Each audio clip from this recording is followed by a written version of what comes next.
बात आती है कि मुसलमान जो है हिंदुस्तान हिंदुस्तान बोलते रहते हैं, इसकी कुछ वजूहात भी देते हैं कि भाई हमारे नबी ने हिंदुस्तान बोला या फिर दूसरी वजूहात।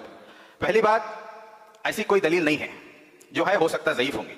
दूसरी बात, सुलेमान नदवी की किताब से ये बात साबित होती है कि मुसलमानों ने भारत को बुद्ध देश बोला है।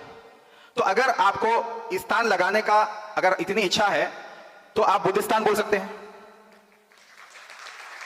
बुद्धिस्तान बोलने में मैं नहीं समझता हूं कुछ, क्योंकि ये बुद्धों का ही देश है, उन्होंने बुद्ध देश बोला। अब क्योंकि इतना हम भी इतना बोलते हैं कि मुसलमानों को जज्बात में आके हिंदुस्तान मुंह से निकल जाता है। राहुल गांधी भी हिंदुस्तान बोलते हैं, मोदी जी भी हिंदुस्तान बोलते हैं। अब वो लोग जब देश के बाहर जाते हैं तो भारत बोलते हैं, हम लोग देश में भी हिंदुस्तान बोलते हैं, बाहर में भी हिंदुस्तान बोलते हैं। ये बातें हमारे को समझना चाहिए।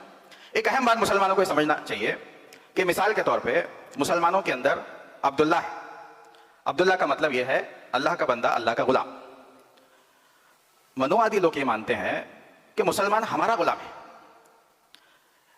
जब मुसलमान हमारा गुलाम है तो नाम में ही डिक्लेयर कर रहा है कि मैं अल्लाह का गुलाम हूं। जैसे मुसलमान अजान देता है, अल्लाहु अकबर अल्लाहु अकबर, अजान में यह बोल रहा है कि अल्लाह सबसे बड़ा है। ये मनुवादी सबसे बड़ा नहीं, अल्लाह ही सबसे बड़ा है और मैं मोहम्मद के पीछे चलूंगा, मैं किसी मनुवादी के पीछे। तो इसका मतलब यह है कि by natural, it's a natural way कि आप उसके दुश्मन हो चुके हैं। और भले ही मुसलमान जाके उनको कुरान बांटें, उनकी आरती उतारें, उनकी जड़ों को मजबूत करें, यह बात मुसलमानों को समझ में नहीं आ रही है। बकौल हमारे चांद मोहम्मद साहब के सरकारी मौलाना चांद मोहम्मद साहब ये अल्फाज इस्तेमाल करे, मैं नहीं कर रहा हूं, सरकारी मौलाना, एक सरकारी मौलाना आए आके साउथ इंडिया में बोले कि हम कांग्रेस की जड़ों को मजबूत करेंगे।